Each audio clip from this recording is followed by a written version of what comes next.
سڵاو بۆ بینێرانی خۆشەویستی بەرنامەی تەوارەکان. دیسانەوە بە بەرنمەیەکی دیکە و بە تەوەرێکی دیکە سەبار بە پرسی ژنان لە ئێران هاتوونەوە بوون بە میوانی ماڵەکەنتان. تەوەری ئەم جارەی بەرنمەکەشمان تەرخان کردەوە بە توشبوونی ژنان بە نەخۆشی ئیدز لە ئێران. وەک نەرێتی بەرنمەکەمان چەند هەوارێک سەبارەت بە ژنان دەبینین و دەگەڕێنەوە لاتان و باقی بەرنمەکەمان.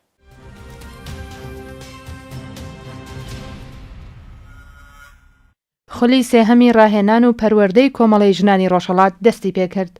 لە خولی سێهەمی کۆبوونەوەکانی ڕاهێنان و پەروەردە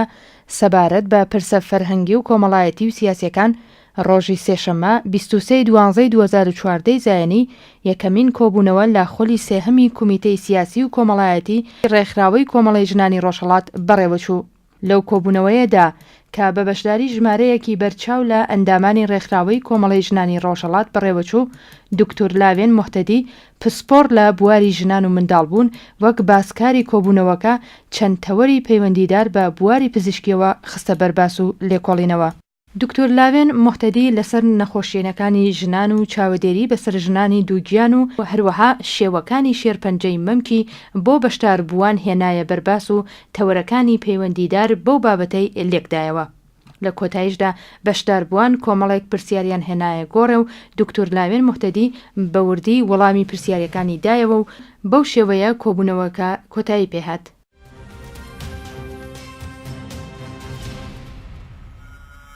ڕاوی لێبردنی نێودەوڵەتی ڕایگەیاند داعش کچانی مێرمنداڵی کردوەتە کۆیلەی سێکسی. ئەمەش ڕێژەی خۆکوشتنی لە ناو ژنانی کوردی ئیزەدی ڕفێنراو زیاتری کردووە. بەپێی هەواڵێکی ئاسۆی ڕۆژهەڵات ڕۆژی سێشەممە 2 بەفرانبار راپۆرتێکدا دۆنتێلا ڕۆفێررا ڕاوێژکاری قەیرانە گەورەکان لە ڕێکخراوەی لێبردنی نێودەوڵەتی ئەمنستی ئینتەرناشۆناڵ بڵاوی کردوێتەوە. ڕێکخراوەی تونڕەوی داعش چارەنووسی ژنان و منداڵانی کوردی ئیزەدی هێندە خراپ کردووە کە لە مردن تاڵترە. ڕێکخراوی لێبردنی نێودەوڵەتی ڕۆنیشی کردوێتەوە کچانی تەمەن 14 تا 15 ساڵان و تەنانەت مناڵی بچووکتر لەو تەمەنەش لەلایەن داعشەوە ڕفێنران و وەک کۆیلەی سێکسی مامەڵەیان لەگەڵدا دەکرێت. راپۆرتی ڕێکخراوەکە لە زاری خوشکی یەکێک لە کچە کووردە ئیزەدیە ڕفێنراوەکان بڵاوی کردوێتەوە. خوشکەکەی لە ترسی دەسترێژی سێکسی دوای ئەوەی لەلایەن چەکدارانی داعشەوە ڕفێنرا خۆی کوشتووە. لێبردنی نێودەوڵەتی دووپاتی کردوێتەوە. داعش لە بڵاوکراوەیەکی خۆیدا گۆڤاری دابێق شانازی بەو ڕەفتارانەوە دەکات و ئەنجامدانیشیان پشتڕاست دەکاتەوە.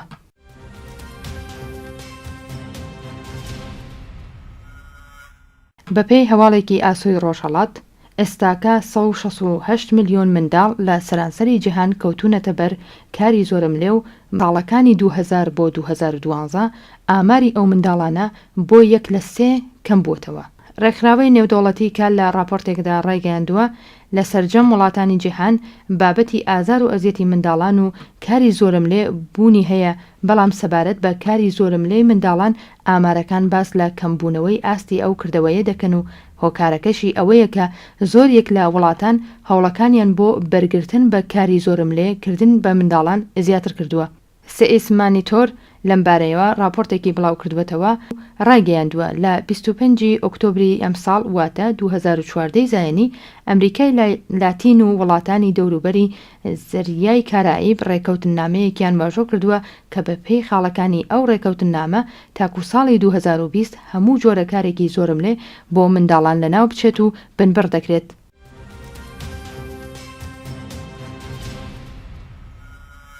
ئێران 75,000 ژووری وانەوتنەوە بوونی هەیە کە کوورەی گەرمکردنەوەی ستانداردیان نییە. بەوتەی ئەو بەرپرسە ئەو قوتابیانە کە بێبەشن لە کەڵکوەرگرتن لە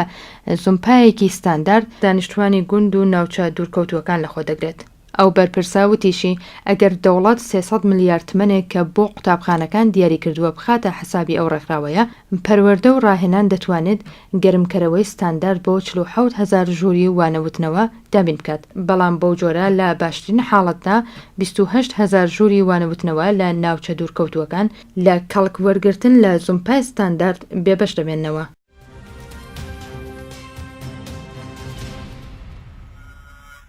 پەیوەستبوونی پۆلێکی دیکە لە کچان و کوڕانی خەباتکاری کوردستان بە ڕێزەکانی کۆمەڵە. پۆلێکی دیکە لە لاوانی شۆڕژگەری کوردستان پاش تێپەڕاندنی دەورەی سیاسی و نظامی پێوەستبوون بە ڕێزەکانی کۆمەڵە. پێی هەواڵێکی ئاسۆی ڕۆژهەڵات ڕۆژی یەکشەممە ڕێکەوتی سی سەرماوەرزی ساڵی 1392 هەتاوی کاتژمێر 2 نیوەڕۆ پۆلێکی دیکە لە کچان و کوڕانی خوازیاری پێشمەرگایەتی پاش تێپەڕاندنی سەرکەوتنانەی دەورەی سیاسی نظامی بە شێوەی ڕسمی پەیوەست بوون بە ڕیزەکانی ئاشکرای کۆمەڵە و چەکی پڕ لە شانازی پێشمەرگایەتیان لەشان کرد.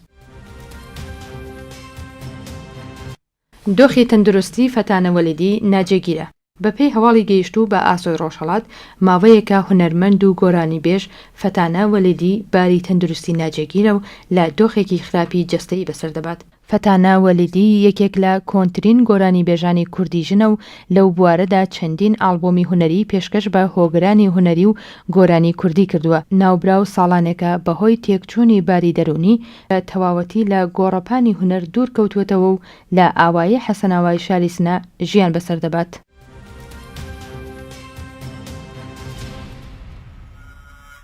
لە ئەمریکا خەڵاتکرا فیلمی سینەمایی بێدەنگ کچەکان ناقیژێنن لە دەرهێنانی خانمە سینماکاری کورد پوران درەخشەندە خەڵاتی تایبەتی ئەڵماسی فیلمی سربەخۆیی ئەمریکا بەدەستهێنا. بەپێی هەواڵێکی ئاسۆی ڕۆژهەڵات ئەم فیلمە لە نوێترین بەشداری نێونەتەوەیی خۆیدا لە ڕێوڕسمی پاییزی خەڵاتە نێودەوڵەتیەکانی فیلمی سربەخۆیی ئەمریکا نمایش کرا و توانی ئەم خەڵاتە بەدەست بێنێت. خەڵاتەکە لە کۆتایی وەرزی پاییزدا لە 7 بەشی جۆراوجۆر لەوانە فیلمی بڵندی چیرۆکی، فیلمی دێکومنتاری، کورتە فیلمی چیرۆکی، ڤیدیۆ کلیپ، فیلمی ئەنیمەیشنی، فیلمی ئەزموونی و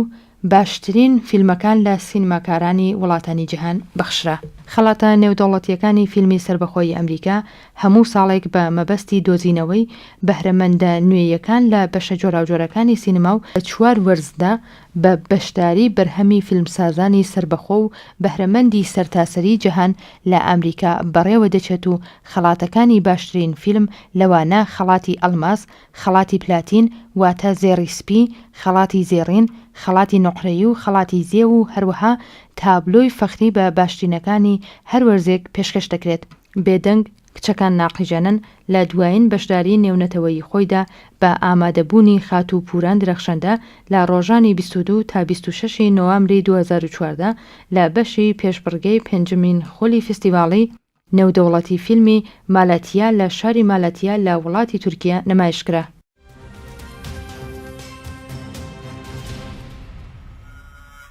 توشبوونی ژنان بە نەخۆشی ئێدز لە ئێران لە پەرەسەندندایە. بەپێی هەواڵی ئاسۆی ڕۆژهەڵات محەممەد ئیبراهیم ئەلاهی تەبار جێگری سیاسی ئەمنی پارێزگای هەمەدان پاشنیوەڕۆی ڕۆژی شەممە 6 بەفرانبەر لە گروپی کاری شارەزایی تەندروستی و ئاسایشی خۆراکی پارێزگای هەمەدان ڕاگەیاندووە کە ڕێژەی توشبوونی ژنان لە ئێراندا بە نەخۆشی ئێدز ڕوو لە پەرەسەندنە و زۆربەی ژنانی توشبوو بە نەخۆشی ئێدز بە زۆری بەهۆی توشبوونی بە مادە هۆشبەرەکان و کەڵکوەرگرتن لە ئامرازی هاوبەشی مادە هۆشبەرەکان تووشی نەخۆشی ئێدز بوون.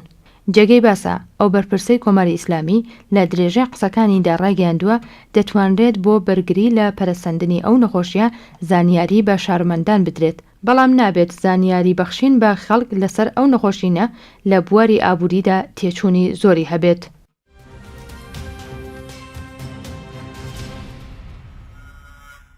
محەممەد ئیبراهیم ئەلاهی تەبار جێگری سیاسی ئەمنی پارێزگای هەمەدان پاشنیوەڕۆی ڕۆژی شەممە 6 بەفرانبەر لە گروپی کاری شارەزای تەندروستی و ئاسایشی خۆراکی پارێزگای هەمەدان ڕایگەیاند کە ڕێژەی توشبوونی ژنان لە ئێراندا بە نەخۆشی ئیدز ڕوو لە پەرەسەندنە و زۆربەی ژنانی توشبوو بە نەخۆشی ئیدز بەگشتی بەهۆی توشبوون بە مادە هۆشبەرەکان و کەڵک وەرگرتن لە ئەمرازی هاوبەشی مادە هۆشبەرەکان تووشی نەخۆشی ئیدز بوون.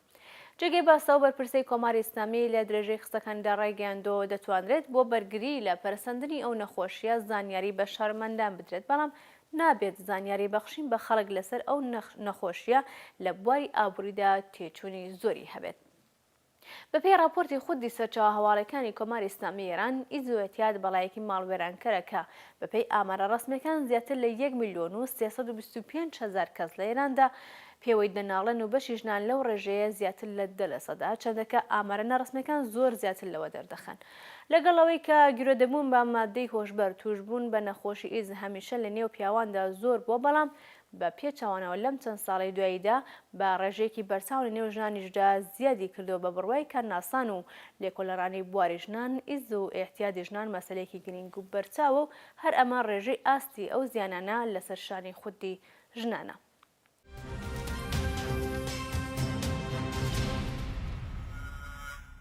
توشبوون بە نەخۆشی ئیدز لە ڕێگەی هاوسەری توشبوو یاخود بەکارهێنانی ئەمراضی خراپی پزیشکی تووشی ئەم نەخۆشیە دێن. ژنی توشبوو بە نەخۆشی ئیدز لە چاو پیاوان زیاتر ڕوبەڕوو کێشەی گیانی و دەرونی دەبێتەوە. بەپێی ئامارە جیهانیەکان ئیدز لە ژناندا لێکەوتەی ترسناکتری لێ دەکەوێتەوە، وەک بارداری ناخوازراوە و لەبارچوونی منداڵ و تەنانەت ناباروەری پێشوەخت، هەروەها خەمۆکی و دەستدانە خۆکوژی و کەمبوونەوەی ئاستی باوەڕ بەخۆبوون. لە لایەکی دیکەشەوە هەر بەپێی هەواڵە ناخۆیەکان جێگیری فەرماندەی ناوەندی بێهداشتی پارێزگای ورمێ ڕێگەاند پەرسەندنی و بڵاوبوونەوەی نەخۆشی جۆراوجۆر لە وڵاتانی دراوسێ و کەمبوونەوەی چەندایەتی و چۆنایەتی خزمەتگوزاری بێهداشتەکان بۆتە هۆی پەرسەندنی نەخۆشی مەترسیدار و ئەمەش وامان لێ دەکات کە بە وریایەکی زۆرترەوە بەڕێوەڕووی ئەم مەترسیانە ببینەوە. دکتۆر ڕەسوول انتزار مهدی سەبارەت بە هەڕەشەکانی سەر پارێزگای ورمێ سەبارەت بە گیرۆدەبوون بە نەخۆشی ئیدز وتی گەورەترین کار خۆپاراستنە و دەژڵێ ئێستاکە ئاماری نەخۆشی ئیدز لەو پارێزگایە بەرز بۆتەوە و گەیشتۆتە 145 حاڵەت کە 6 حاڵەتی ژنان بوون. ناوبراو لە درێژەشدا دەڵێ 5% گیرۆدەبوون بە نەخۆشی ئیدز کەمتر لە 34 ساڵ تەمەنیان هەیە و 4% گیرۆدەبووانیش سەرەوەی 50 ساڵ تەمەنیان هەیە. لەو ڕێژەیەش 37% هاوسەرگیریان کردو و 25% هێشتا ژەنی هاوسەریان هاوبەشیان پێک نەهێناوە و 17%شان تەلاقیان وەرگرتەوە و جیابوونەتەوە. هەر لە پەیوەند و توێژێکمان ئەنجام داوە و چەند پرسیارێکمان ئاراستەی میوانی ئەم جارەمان کردو. یەکەم پرسیاریشم لەم بەڕێزەوەیە کە هۆکاری پەرسەندنی لە ڕادەبەدەری ژنان بە نەخۆشی ئیدز لە ئێراندا چییە؟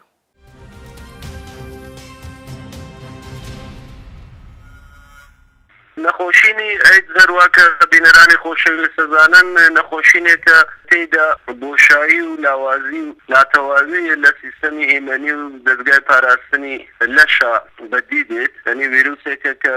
زۆرتر لە هەموو شتە حەملەکە بە قسمەتی ئیمەنی بەدەنەوە ئەو بەشە پاراستنی جەستە زۆر لاواز دەکات و بە دوایە نەخۆشینەکانی کوشندەی تر بێن کە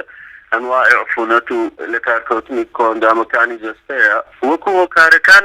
لە ئێران ئەگەر بڵێن خۆی چەند فاکتەرێک هەیە کە بەگشتی هۆکارەکان زۆر دەکات. یەکێکی مەسەلەتی یەکێکی فرابوون و پارێزراو نەبوونی ڕێگاکانی ئینتقال خوێنە گواستنی خوێن لە کەسەکان و بۆ یەکترین بەتایبەت ئەوە هەندێک خەڵک لە پێناو پارە لە پێناو مادی یانە خوێنە بەخشێن یا ئەندامانی جەستەیانە بەخشێت. هەروەها مەسەلەی هەبوونی دیاردەی لە شفرۆپچی ئەو بە ئەو کارانەوە ئەتوانین بڵێن تقریبا تەواوی زەمینەکانی زۆربوونی هۆکارەکانی ئیدز لە ئێرانە فراهەمە، هەم مەسەلەی ئەتیادە هەم لەشفرۆشیە هەم گیرانی بازی خزمەتی بێهداشتیە کە بۆ ئینتقالی خوێن و ئەوانە پێویستە و کەمبوونی خزمەتی بێهداشتی لە حاشیە شارەکانە لە پەراویزی شارەکان لە ناوچەکە لێکا کە خەڵک لەژێر خەتی فەقران مەجموعەی ئالەوانە ئەتوانێت هۆکاری زۆربوونی نەخۆشی ئیدز بێت لە ئێرانە بەگشتی. و هەروەها دیارە هەموو ئەم هۆکارانەیش بەتایبەت مەسەلەیەکی تریش پارێزراو نەبوونی ولادە حەمل یعنی مناڵ بە دنیا هێنان لەو بوارانەیش ئەگەر کەم و کوڕیەکە بێت لە هەندێک ناوچەی فەقیر نشینوەمانە ولا حاشیەی شار و شتا کە بە هەرحاڵ مەسەلەی لەشفرۆشی و فەحشایش هەیە دیارە لەو ڕێگایشەوە دیسان داوێنی زۆر لە دایک و مناڵەکانە گرێت و لەو ڕێگایشەوە نەخۆشینەکە تەشانە ئاکات و فراوانە بێت. ئەمان بیستووە کە دەرمانێکی تایبەت بۆ ئەو نەخۆشینە لە ئێرانە دۆزرا بێت و ئەڵبەتە زەمانێ ئیدعایەکی بەڵام ئەوەی ثابت کرێت ئستاندارد بێ دەرمانەکە و ئستاندارد جیهانی قبوڵیکەن شتیوان نییە و لە تەواوی جیهانی شاتوانین بێژین الان 720 دەرمانی فعال و مؤثر و تقریبا کارتێکتەری ئیدز هەیە بەڵام ئەوانە دەتەواوی ئەو دەرمانانە باسکردنیان ئەتوانێت تا حەدێک لە مەرحەلەکانە تا ئەندازەیەک بتوانێت زەرەرەکانی نەخۆشینەکە کەم کاتەوە، چونکە ئەو نەخۆشینە ئەگەر نەختی درەنگ شناسایی بێت و بناسرێت هەر بە مەحضی ئەوە توانی تاثیر لەسەر دایانە کۆئەندامەکان و دەستگاکانی بەدەن بکات زیانێ بەجێهێڵێت کە تازە قابل دەرمان نییە بەو شێوە مەگەر ئەوەی فقط بتوانی لە مەرگی کەسەکە بەرگری کەیت وەیا لە ئالوودەکردنی خەڵکی تر تا حەدێ بەرگری کەیت هەر کام لەو دەرمانانە لەو 600 وردەی دەرمانی ناسراو کە هەیە تاقی کرێتەوە سەکە ئێمام قساکەن دەرمانی تازەیش حتما خەریکە فراوەریە بێت و خەریکە دێتە بازار هەر لەم لەحظە بازارێکی گەرمی هەیە و دەرمانانە بەڵام نەمان بینیوە کە ئێران ڕکابەتێکی کارتەکەری بێ لەو بوارە بتوانێت دەرمانێکی ستانداردکە بتوانێت دەرمانێک بسەلمێنێەوە لە دنیا بڵاوی کات و بە شێوەیەکی مواسری ناوبرا. وەک دوایین پرسیاریشم بەرپرسان یان کابەدەستانی کۆماری ئیسلامی چه هەوڵێکن لە پێناو کەسانی توشبوو بەم نەخۆشیە ئەنجام داوە؟ سوولەکان چی بکەن ئەوان چون کەسا بەچاوێکی حرام و مەقولێتی خراو ضد ئەخلاقیش نیشایەتەن قەتعا هەنگاوی علمی و هەنگاوی اجتماعی باش هەڵناگرن چونکە ئەمان ئەم نەخۆشینێکی اجتماعیە نەخۆشینێکی کۆمەڵایەتی حاڵەتی نەخۆشینێکی عادی و نەخۆشینێکی بڵێن ویرۆسی ئەمانە دەرچووە ئەوان بەگشتی بە پێی سیاسەتەکانی دینی ئەوەی کە لە ئێرانە هەیە ئەشێ بە چاوێکی خراپ و حرامەوە سەیریکەن بەڵام ئەوەشمان لەبیر نەچێت کە لە چاو وڵاتانی دراوسی و وڵاتانی ئاسیایی بەگشتی زۆربەی وڵاتانی ئاسیایی و ئەمانە ئێران شوێنێکی ئەلمیترە زانستیترە یعنی دانیشگاکان بێزویستی وەزارەتی بێداشت بەگشتی کۆمەڵی ئەقدامات و چالاکی و بودجەیان هەیە کۆمەڵی هەنگاوی باشیان هەڵگرتە کە حمایەتی بکەن لە تووشبوانی نەخۆشینەکە نەهێڵن بخەوتێن تەنانەت ئێوە بینین لە بواری سینما و تلێڤیزیۆنیشا هەندێ کارگەردانی دوێر و دەستپێشخەر لەم بوارە هەوڵیان داوە نەخۆشینەکە بەباشی بە خەڵک بناسێنن دفاعی بکەن لە قوربانیانی ئەید تووشبوانێ بەتایبەت ئەوانەی لە ڕێگەی زایمان و تووشە بن منداڵ و دایک ئەم هەوڵانەش درا و لەو بوارە ئەتوانم بێژن تووشبوانی ئەید لە ئێرانە زۆریش بێ پشت و پەنا و زۆر مەحروم نین لە پای وڵاتانی تر هەشت وڵاتێنی پێشەساڵی گەورە و هەشت وڵاتی سەنعاتی گەورەی دنیا بەڵام لە چاو وڵاتانی تر وەتیان خراپ نییە هەرچەند ئەمە بە هەوڵ و ماندووبوون و علم و زانستی کەسانی دڵسۆزی و اجتماعیە نەوەک بێژین بەرنامەڕێزیەکی بەزاری یان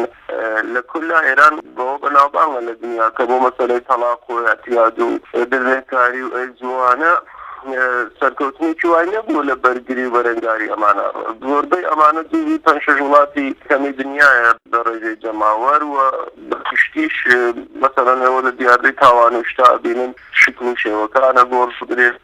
فاکتەری خراپیش هەیە یعنی هەندێک هەنگاو هەیە کە حکوومەتی ئێران هەڵوێدرێ لەم بوارانە خراوتریەکە بۆ نمونە زمانێ مەسەلەی ڕەسمیەتدانی غێری تقریبا بە شێوێ ڕەسمیەتێکی غێری نیوەشتەعی دراو بە مەسەلەی سیغا یا فەرزکەن ئیسەکە تەشویقی حەمل و زایمان کەمیانی لە کشۆرێکە کە ئالوودەگی ئەید زۆرەوەی ژنان ڕوو لە زیاد بوونە تۆ گەربیت مەسەلەی تەوسعی خانەوادەین کە تو بەری با مناڵتان زۆرتر بێ خەریکی کارێکی کەی کە لە ناو خانەوادەگەلی خەتی فەقر و ژێر خەتی فەقر لە حاشیە شاروشتا لە خانەوادەی کەم خوێندەوە ڕوشتا خەریکی خەتەی ئەیدەکەی زیادەکەی هەتا زایمان زیاتر بێ لە کشۆرێکی ئەید زیاترێ بێت قەتە بۆیە هەر وەکو 30 ساڵی ڕابردوو و یا بێژین ڕەنگە حتا بڵێن 70 ساڵی ڕابردوو هیوادارین دانیشگاکان و کەسانی دڵسۆز خەباتکارانی بواری بێداشت و فەرهەنگ و ڕۆشنبیری لە ئێرانە بەبێ ئەوەی گوێ بدەنە سیاسەتەکانی حکوومەت کە یەک گام بە پیش و دوو گام بە پەسەوە مەیدانێکی ئازمایش و خەتای زۆر مناڵانەی تێدایە ئەوان ئەشی خۆیان دڵسۆزی کەن خۆیان لە جەماوەری ئێران پشتیوانی کەن خەڵکیش حتمەن کۆمەکیان ئەکات هیوادارین وەرە باشتر بێ لەمەی کە ئێستا هەیە. بەسپاسەوە بۆ میوانی ئەمجاری بەرنامەکەمان شانی باسا ئێستاکە نزیک بە 25,000 کەس گیرۆدا بە نەخۆشی ئیدز لە ئێراندا بوونی هەیە کە لەم ڕێژەیە زیاتر لە 46% تەمەنیان کەمتر لە 36 ساڵە و زۆربیان لە ڕێگای بەکارهێنانی ئامپولی بەکارهاتوو بە مەبەستی تەزریقی مادەی هۆشبەر گیرۆدەی ئەو نەخۆشی کوشندە بوون و دەوڵەتیش چارەسەرێکی لەبار و کاریگەری بۆ پێشگیری لەو بابەتە نییە.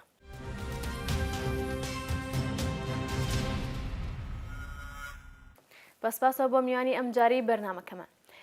شانی باسا ئێستاکان نزیک بە 25,000 کەس گیرۆدا بە نەخۆشی ئیدز لە ئێراندا بوون هەیە کە لەو ڕۆژەیە زیاتر لە 46% تەمەنیان کەمتر لە 36 ساڵەوە زۆربیان لە ڕێگای بەکارهێنانی ئامپولی بەکارهاتوو بە مەبەستی تەزریقی مادە هۆشبەر گیرۆدەی ئەو نەخۆشیە کوشندەی بوون و دەوڵەتیش چارەسەرێکی لەبار و کاریگەری بۆ پشتگیری لەو بابەتە نییە.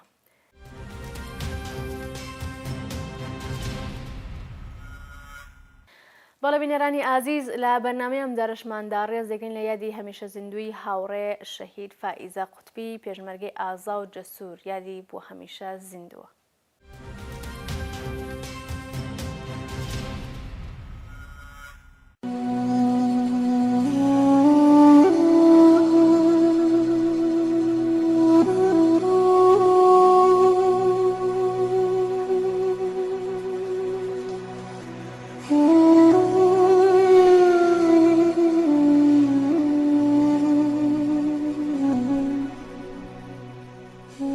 بەرز و بەڕێز بێت یادی هەموو گیانبەخت کردوانی کۆمەڵە.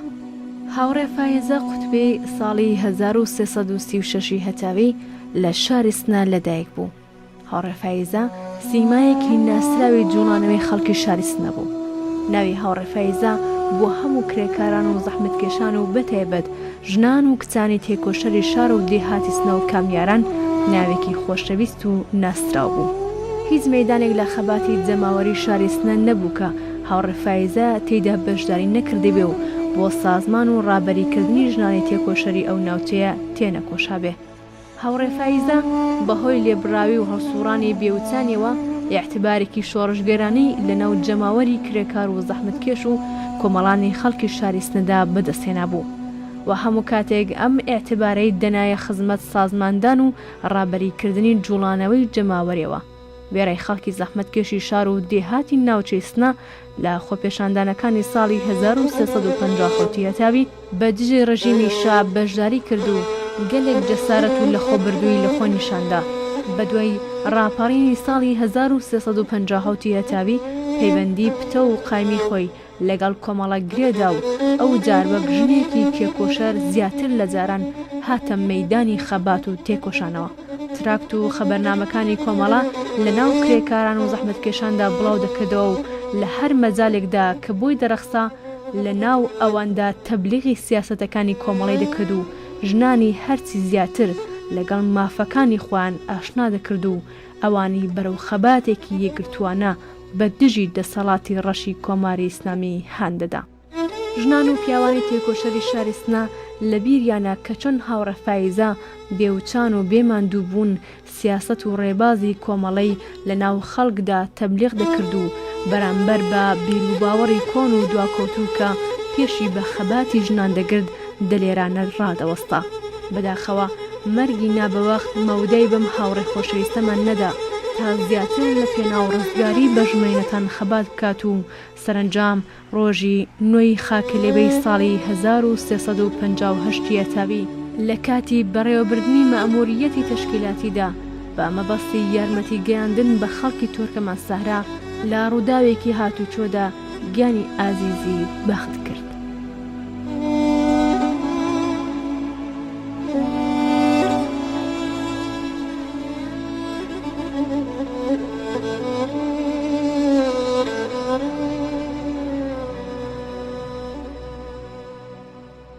خۆشەویستان هەر لێرەدا هاتینە کۆتایی بەرنامەی ئەم جارەمان. خۆشحاڵ دەبین بە ڕەخنەوە پرسیار و پێشنیارەکانتان بەرنامەکەمان ڕازاوە بکەن تا پێگەشتنێکی دیکە ماڵاوە و هەمیشە شاد و سەربەرز بن.